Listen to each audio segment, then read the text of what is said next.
Welcome to RTV నేను మీ Manoj. BC రిజర్వేషన్ల పైన తెలంగాణ రాష్ట్ర అధికార కాంగ్రెస్ పార్టీ ప్రభుత్వం ఏం చేయబోతోంది? 42% రిజర్వేషన్ ఇస్తామని చెప్పి కామారెడ్డి డిక్లరేషన్లో చెప్పింది. దానికి అనుగుణంగానే ఒక డెడికేటెడ్ కమిషన్, అంతకంటే ముందు బీసీ కమిషన్ ఆధ్వర్యంలో, ఆ తర్వాత కోర్టు మొట్టికెళ్లడంతో డెడికేటెడ్ కమిషన్ ప్లానింగ్ డిపార్ట్మెంట్ ఆధ్వర్యంలో ఒక సర్వే నిర్వహించింది. సిపెక్ socio economic education political and employment పరంగా మొత్తం క్యాస్ట్ సెన్సస్ మొత్తాన్ని తీసుకొచ్చింది. సో ఇవన్నీ చేపట్టింది, అంతా సవ్యంగానే ముందుకు వెళ్ళినట్టుగా అంతా భావించి రిజర్వేషన్లు వచ్చిన తర్వాత రిజర్వేషన్ల కంటే ముందు ఆ శాతం ఎంత ఉంది, బీసీల శాతం ఎంత, ఎస్సీల శాతం ఎంత, ఈ శాతాలన్నీ తీసి ఆ పాపులేషన్ తీసిన తర్వాత కూడా అనేక రకాలుగా మా జనాభాను తగ్గించి చూపారని రకం కూడా అనేక ఆరోపణలు వస్తే ఆరోపణలన్నిటి కూడా పెద్ద ఎత్తున రాష్ట్ర వ్యాప్తంగా చర్చనీయాంశంగా అయ్యాయి. ఆ తర్వాత ఆ ఆరోపణలన్నీ కూడా కొంత గొడవలని సద్దుమానిగా అనుకునే లోపే అసెంబ్లీలో చట్టం తెద్దామనుకున్నారు. అన్ని పార్టీలు ఏకగ్రీవంగా తీర్మానం చేసి కొన్ని సలహాలు సూచనలు అన్ని ఇస్తూ చట్టాన్ని తీసుకొచ్చారు. గవర్నర్ దగ్గర పెండింగ్లో పెట్టారు. గవర్నర్ ఇంకా పెండింగ్లో ఉంచారు చట్టాన్ని. తర్వాత ఆర్డినెన్స్ వచ్చింది. ఆర్డినెన్స్ రాష్ట్రపతి దగ్గర పెండింగ్లో ఉండిపోయింది. మొన్న ఈ మధ్య ఎలాగైనా సరే ఎన్నికలకు వెళ్ళాలని చెప్పి హైకోర్టు డైరెక్షన్ చేసింది.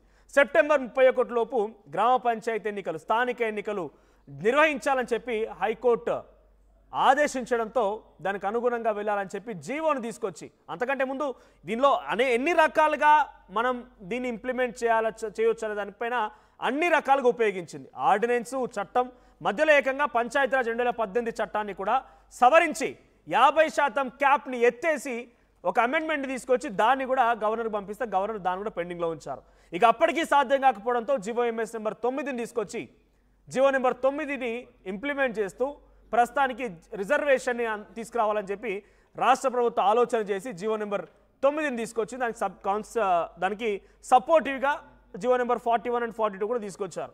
సో ఎన్ని జీవోలు తీసుకొచ్చినా ఈ రిజర్వేషన్ అమలు చేయాలని ఒక ఆలోచన మాత్రమే మాకుందనేది కాంగ్రెస్ పార్టీ ప్రభుత్వం చెప్పిన మాట. కానీ ఎట్టకేలకి ఈ జీవోలను ఛాలెంజ్ చేస్తూ మాధవరెడ్డి అండ్ సముద్రాల రమేష్ ఇద్దరు కూడా హైకోర్టుకు వెళ్ళడం, అటు గోపాల్ రెడ్డి ఆయన సుప్రీంకోర్టుకు వెళ్ళడం, సుప్రీంకోర్టు హైకోర్టులో తేల్చుకోమంది. హైకోర్టులో 2 రోజుల పాటుగా వాదనలు జరిగిన తర్వాత రిజర్వేషన్ల జీవోని స్టే ఇస్తూ హైకోర్టు నిర్ణయం తీసుకుంది. సో ఆ రిజర్వేషన్ల ఆధారితంగానే ఎన్నికల నోటిఫికేషన్ విడుదలైంది. కాబట్టి ఎన్నికల షెడ్యూల్ కూడా పూర్తిగా రద్దయిపోయింది. సో ప్రస్తుతానికి ఎన్నికలు లేవు, రిజర్వేషన్ లేదు.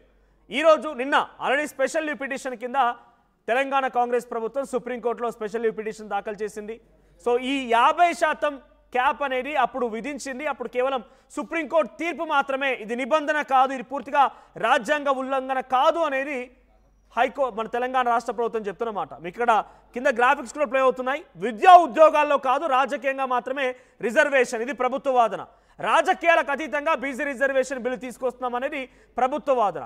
శాస్త్రీయ పద్ధతిలోనే సైంటిఫికల్గానే సర్వే చేస్తామనేది ప్రభుత్వం చెప్తున్నమాట. ఎన్నికల ప్రక్రియను ఎవరు ఛాలెంజ్ చేయలేరంటూ కూడా ప్రభుత్వం వాదన వినిపించింది. కానీ హైకోర్టు వీటన్నిటినీ కొట్టిపారేసింది. జీవో నెంబర్ 9ని ప్రస్తుతానికి స్టే విధిస్తూ నిర్ణయం తీసుకుంది. సో మరి బీసీ సంఘాలు ఏమనుకుంటున్నాయి? నాతో పాటుగా రాజకీయ పార్టీలు, బీసీ సంఘాల ప్రతినిధులు కూడా ఉన్నారు. ముందుగా ఆర్టీవీలో ఉన్నటువంటి గెస్ట్లను ఇన్వైట్ చేద్దాం. సో బీజేపీ నుంచి తాడూరి శ్రీనివాస్ గారు అండ్ బీసీ సంఘాలని, బీసీ ప్రజలు రిప్రజెంట్ చేస్తూ కుమారస్వామి గారు రాజ్యాంగ నిపుణులు, ఇటువైపు Charan Kaushik Congress party spokes person and BRS party నుంచి శుభప్రద్ పటేల్ గారు BC commission X member. So ముందుగా బీసీ సంఘాలు, బీసీ ప్రజల రిప్రజెంటేషన్ ఎలా ఉంది? సో కుమారస్వామి గారు ఏం చేస్తారు? కాంగ్రెస్ పార్టీ అన్ని ప్రయత్నాలు చేసింది. చట్టం తీసుకొచ్చింది, ఆర్డినెన్స్ పట్టుకొచ్చింది, ఆ తర్వాత పంచాయతీరాజ్ క్యాప్ని ఎత్తేసింది, ఆ తర్వాత మళ్ళీ ఇప్పుడు జీవోని కూడా తీసుకొచ్చింది. ఇవన్నీ కూడా బుట్టగా దాఖలైపోయినాయి. ఇవన్నీ కూడా చెల్లుబాటు కావని చెప్పి హైకోర్టు వాటిపై స్టే విధించింది. సో బీసీ సంఘాలుగా లేకపోతే బీసీ ప్రజలు రిప్రజెంట్ చేస్తున్న మీకు ఏంటి, ఇది రాజ్యాంగంలో అయితే లేదు, మరి హైకోర్టులో ఒక సంచలన తీర్పు ఇస్తానని ఎక్స్పెక్ట్ చేసినప్పటికీ స్టే వచ్చింది. ఇప్పుడు సుప్రీంకోర్టు వరకు వెళ్ళారు కాంగ్రెస్ పార్టీ ప్రభుత్వం, ఏం చెప్తారు? ఇక్కడ మొదటగా ఆర్టీవీ న్యూస్ మేనేజ్మెంట్ మరియు ప్రేక్షకులకు వాళ్ళ ప్యానెల్లో ఉన్న పెద్దలందరూ కూడా శుభాకాంక్షలు, ధన్యవాదాలు తెలియజేస్తూ, ముఖ్యంగా ఈ దేశంలో బీసీ రిజర్వేషన్లు అంటేనే కేసుల మీద కేసులు, హైకోర్టు, సుప్రీంకోర్టులు, ఈ రకరకాల కేసులను మనము ఇప్పుడు కాదు 1950 నుంచి చూస్తూ ఉన్నాం. ప్రధానమైనటువంటి కారణం ఏంటంటే ఇవాళ భారత రాజ్యాంగంలో ఉన్నటువంటి లోపాలను ఆధారంగా చేసుకుని సుప్రీంకోర్టు ఇచ్చే తీర్పులు ఈ బీసీ జాబితాలోని బీసీ కులాలు కానీ, ఎంబీసీ కులాలు, సంచార జాతులు, అర్ధ సంచార జాతులు, విముక్త జాతులు, ఈ కులాలందరికీ కూడా ఒక గుడిబండలాగా అన్యాయం జరుగుతూ ఉన్నది. అంటే ప్రధాన సమస్య ఏముందంటే భారత రాజ్యాంగ రచన లోపల వీళ్ళకు పుట్టుకతో రావాల్సినటువంటి విద్యా ఉద్యోగ రాజకీయ రంగాలు అన్నిటికంటే ముఖ్యంగా ఆర్థిక వ్యవస్థలో కూడా వీళ్ళకి రిజర్వేషన్ లేకుండా పోయినాయి. అదొక పాయింట్. ఇక మనకు స్థానిక సంస్థల విషయానికి వస్తే మొదటిసారిగా ఆనాడు 1992లో ఆనాడు ఉన్నటువంటి కేంద్రంలో అధికారంలో ఉన్న కాంగ్రెస్ పార్టీ 73-74వ రాజ్యాంగ సవరణ ద్వారా స్థానిక సంస్థలైన గ్రామ పంచాయతీలు, ఎంపీటీసీ, జెడ్పీటీసీ, మున్సిపాలిటీలలో రిజర్వేషన్లు పెట్టాలి, ఎస్సీ ఎస్టీ బీసీలకు మరియు మహిళలకు ప్రాతినిధ్యం కల్పించాలని ఒక ముఖ్య ఉద్దేశంతో తీసుకొచ్చారు. కానీ ఆర్టికల్ 243 చేర్చి ఏం చెప్పిందంటే ఎస్సీ ఎస్టీ రిజర్వేషన్లేమో ప్రపోర్షనేట్ టు దేర్ పాపులేషన్, అంటే వాళ్ళ జనాభా ఎంత ఉంటే అంత. అదేవిధంగా మహిళలకు వచ్చేవరకే 1/3 పొజిషన్, అంటే 33.33% వాళ్ళకి రిజర్వ్ కావాల్సిందే. మరి బ్యాక్వర్డ్ క్లాసెస్కి వచ్చేవరకే ఎంత పర్సెంటేజ్ అనేది చెప్పలేదు, అది గాలిలోకి వదిలేసాం. అది ఇవాళ ప్రధాన సమస్య అయిపోయింది. అంటే సుప్రీంకోర్టు కూడా రాజ్యాంగంలో ఉన్నటువంటి అధికారులను ఆధారంగా చేసుకొని ఉన్న పరిస్థితులను ఆధారంగా చేసుకొని తీర్పులు ఇస్తారు. రాజ్యాంగానికి వ్యతిరేకంగా మాత్రం ఇయ్యరు కదా. అంటే ఇలా రాజ్యాంగంలోనే అన్యాయం జరిగింది వీళ్ళకు. రాజ్యాంగ సవరణ జరగకుండా ఈరోజు కాంగ్రెస్ పార్టీ కొంత సిన్సియర్గా ప్రయత్నం చేసి బిల్లులను తీసుకొచ్చింది, గవర్నర్కి పంపింది, రాష్ట్రపతి ఆమోదానికి పంపిండ్రు. ఎన్ని చేసినప్పటికీ మళ్ళీ హైకోర్టు ఆపింది. దేనివల్ల ఆపింది?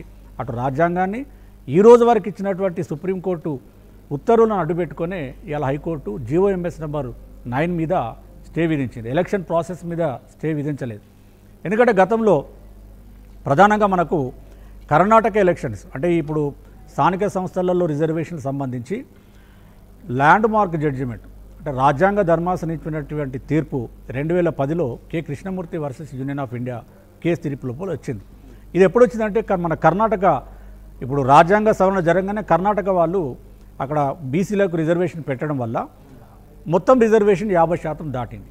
అక్కడ Karnataka case K Krishnamurthy versus union of India సుప్రీంకోర్టులో లార్జర్ బెంచ్, అంటే కాన్స్టిట్యూషనల్ బెంచ్ ముందు వచ్చినప్పుడు ఈ 243 ఆర్టికల్ చెల్లుబాటును మరి బీసీ రిజర్వేషన్లు ఏ విధంగా పెట్టాలనే దాని మీద రాజ్యాంగ ధర్మాసనం కొన్ని సూచనలను అన్ని రాష్ట్ర ప్రభుత్వాలకు ఆదేశించడం జరిగింది.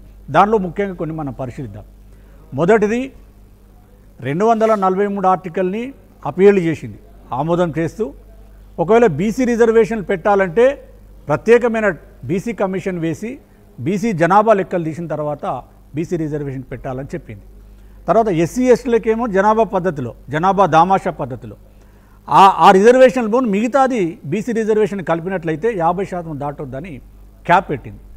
ఎందుకు పెట్టిందంటే వాళ్ళు రెఫరెన్స్గా తీసుకున్నటువంటి జడ్జిమెంట్ ఏంటంటే మండల్ కమిషన్ తీర్పులో కేంద్ర ప్రభుత్వ ఉద్యోగాలలో 27% రిజర్వేషన్లు ఓబీసీలకు పెట్టినప్పుడు ఆ తీర్పును ఆధారంగా చేసుకొని 50%